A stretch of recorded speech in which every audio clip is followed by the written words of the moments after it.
কেন্দ্রীয় কর্ম পরিষদ সদস্য ইসলামিক সভাপতি,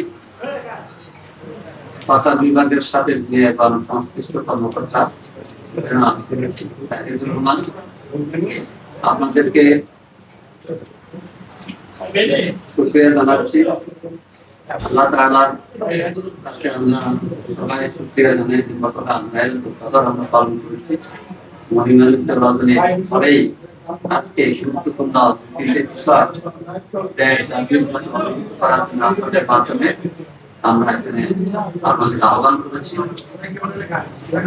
মাননীয় বিরোধী দলের নেতা জামাত আজকে শুরু করেছেন। তাদের সিনিয়র দায়িত্বশীলরা প্রায় অনেকেই এদের কথা আছে। আজকে আমাদের আহ্বানে আপনারা শরীক হওয়ার জন্য ধন্যবাদ জানাচ্ছি।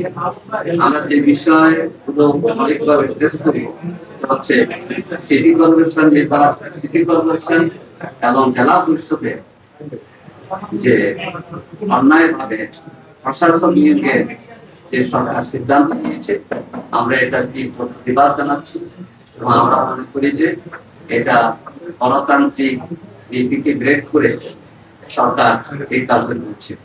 আপনারা অবহিত আছেন যে গত 22শে ফেব্রুয়ারি সরকারের স্থানীয় সরকার বিভাগের পক্ষ থেকে ৬টি সিটি কর্পোরেশনে প্রশাসন নিয়োগ করা হয়েছে এবং 14 মার্চ 5টি সিটি কর্পোরেশনে প্রশাসক নিয়োগ করা হয়েছে। আপনারা জানেন ইফতার মাহফিলে দাওয়াতের জন্য আমি কিন্তু স্থানীয় সরকার মন্ত্রীর বাসায় গিয়েছিলাম দাওয়াতে। ওদিন আলোচনা আমরা বুঝতে পেরেছি যে খুব শীঘ্রই স্থানীয় সরকার নির্বাচন অনুষ্ঠিত হবে। 4 তারিখে এটাই বোঝায়।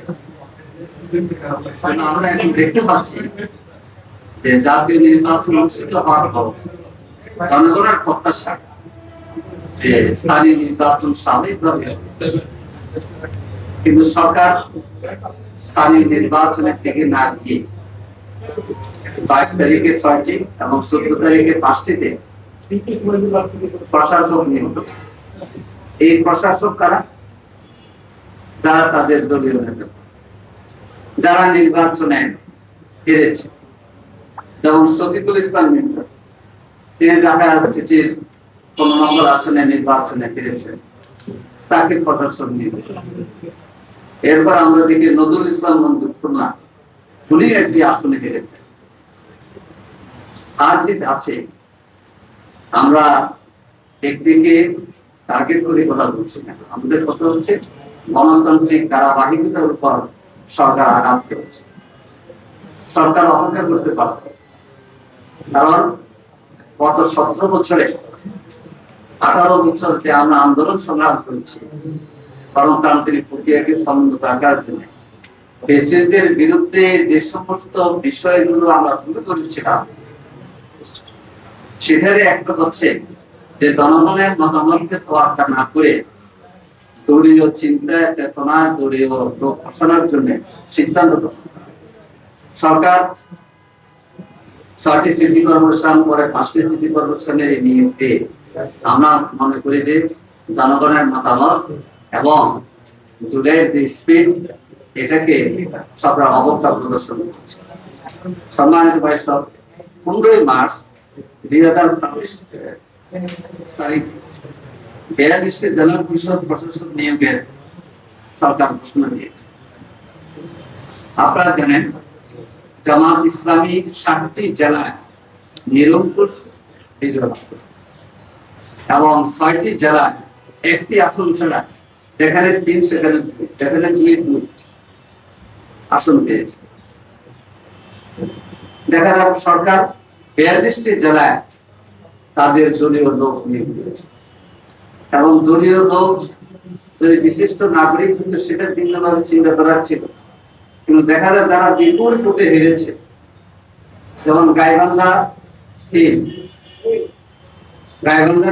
বিএনপির জেলা সভাপতি জামাত ইসলামী প্রার্থীর কাছে বিপুল ভোটে গেছে, তাকে গাইডলাইন জেলা পরিষদের প্রশাসন নিয়োগ করা।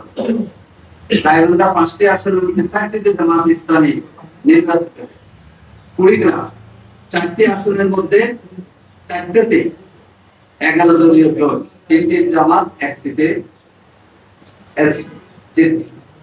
সেখানে তিনি গত নির্বাচনে হেরেছেন, তাকে প্রশাসন। এটা এক ধরনের হাস্যকর বিষয়। আমরা মনে করি স্থানীয় সরকার নির্বাচন সচল হওয়া দরকার এবং জনগণের ভোটে নির্বাচিত প্রতিনিধিরা এই ক্ষেত্রে এগিয়ে আসুন দলের উপর। এই ক্ষেত্রে সরকার নিজের দলের সুবিধা নেওয়ার জন্য নিজেদের দলের লোকদেরকে আগে থেকে পরিচিত করে এবং মাঠে ভিন্ন একটা অবস্থা তৈরি করার জন্য এই জাতীয় কাজটা করেছে। এটা একটা পবিত্র কাজ হয়েছে, যেটা গণতন্ত্রের আচরণের ক্ষেত্রে তারা সে ধরনের ভূমিকা পরিচয় দিতে পারেনি। সম্মানিত সাংবাদিক বন্ধুগণ, এরপরে আমরা দেখতে পাচ্ছি গতকাল বাংলাদেশের 7টি বিশ্ববিদ্যালয় ঢাকা, রাজশাহী, চট্টগ্রাম সহ ভাইস চ্যান্সেলর পরিবর্তন করা হয়েছে। উচ্চ শিক্ষা অধিদপ্তরের ক্ষেত্রে ইউজিসির চেয়ারম্যান পরিবর্তন করা হয়েছে। আমরা যদি বুঝতে পারতাম যে তাদের কোনো ধরনের যোগ্যতার ঘাটতি, এই কারণটা যদি আমাদেরকে বুঝতে পারতো তাহলে আমরা মেনে নিতাম। কিন্তু আমরা মনে করি অন্তর্বর্তীকালীন সরকার অনেকগুলো যাচাই বাছাই করে যোগ্য লোকদেরকে বিশ্ববিদ্যালয় ভাইস চ্যান্সেলর হিসেবে নিয়োগ দিয়েছে। সময় পরিবর্তন হবে, এক্ষেত্রে আমাদের ভিন্নতা নাই, কিন্তু আপনার পদত্যাগ করিয়ে দলীয় লোকদেরকে বসাইতে হবে, যিনি গত নির্বাচনে প্রার্থী বর্জনের ক্যাম্পেইন করেছেন, প্রস্তাব করেছেন, দলীয় নেতাদের সাথে মিটিং করেছেন, তাকে বাংলাদেশের সর্বোচ্চ বিদ্যাপীঠের ঢাকা বিশ্ববিদ্যালয়ের ভাইস চ্যান্সেলর করা। এটা অর্থ হচ্ছে দলীয় লোকদেরকে, দলান্তরদেরকে আজকে পোস্টিং দিয়ে খুশি করার জন্য সরকার ব্যবস্থা নিয়েছে। যেটা জুলাইয়ের যে স্পিড ছিল মেধা না কোথায়, মেধার ভিত্তিতে বিশ্ববিদ্যালয়ের ভাইস চ্যান্সেলর নিয়োগ করতে আমরা চাই। দলীয় পরিচিতি আর একেবারে দলের সদস্য হওয়া, কেউ দলের সমর্থক হইতে পারে, কিন্তু যারা দলের প্রতিনিধিত্ব করেছে,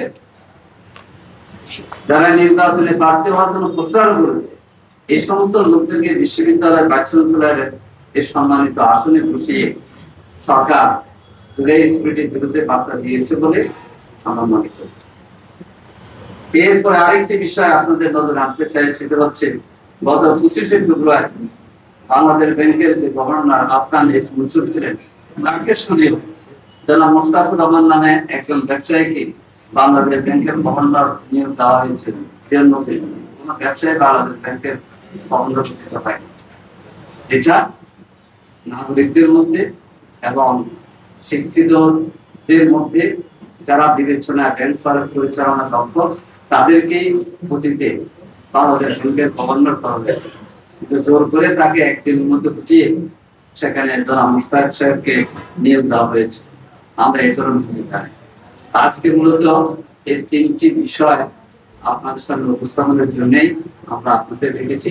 আপনাদের মাধ্যমে আমরা আপনাদের দিতে চাই যে ত্রয়োদশ জাতীয় সংসদ নির্বাচনের মধ্য দিয়ে জনগণের যে প্রত্যাশা, যে গণতান্ত্রিক পদ্ধতি এবং গণতান্ত্রিক কালচার সমন্বিত থাকবে, বিশেষ আমলে যেটা থেকে বঞ্চিত হওয়ার কারণে আমরা সবাই মিলে চেষ্টার ভূমিকা আন্দোলন করেছি।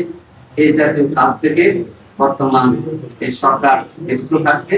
সামনে এই ধরনের পদক্ষেপ নেওয়ার ক্ষেত্রে তারা সতর্কভাবে ভূমিকা পালন করবেন এবং এইসব নিয়োগের ক্ষেত্র যেটা জনগণের মতের বিপরীত, পার্টির উপরে জনমতের প্রতি তাদের শ্রদ্ধা প্রদর্শন করার জন্য আমরা আহ্বান করছি। আল্লাহ হাফেজ।